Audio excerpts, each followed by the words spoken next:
Yar uwa mai albarka, ki sani cewa hijabi abu ne mai kyau a gare ki, kuma yana ƙara miki kima da kwarjini,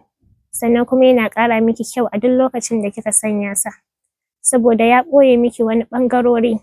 da Allah subhanahu wata'ala yayi a tare da ke na daraja da baiwa da kuma martaba. Sannan ke kanki kin san kin fi samun nutsuwa, kin fi samun kwanciyar hankali a duk lokacin da kika sanya wannan hijabin. Don haka nake yi miki nasiha, don Allah ki tsare mutuncinki ta hanyar rufe jikinki, ki zama mace abar koyi ga al'umma ta yadda zaki zama uwa mai daraja kuma mai armashi ga zuri'a, domin wata rana ke ce kike bada tarbiyya. Idan baki abin da ya dace a yanzu ba, shin a nan gaba ta ya zaki yi umarni a bi a lokacin da 'ya'yanki za su taso?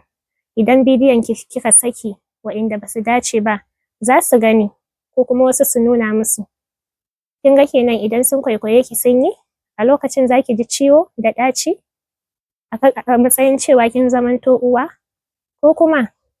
zaki hana su kallo ne, ko kuma zaki goge su ne a cikin sauran wayoyin mutane da suka bazu a duniya. Kin ga hakan kuskure ne, amma idan kika adana kanki, kika killace kanki, duk daren daɗewa ke ɗin zaki zamto abin alfahari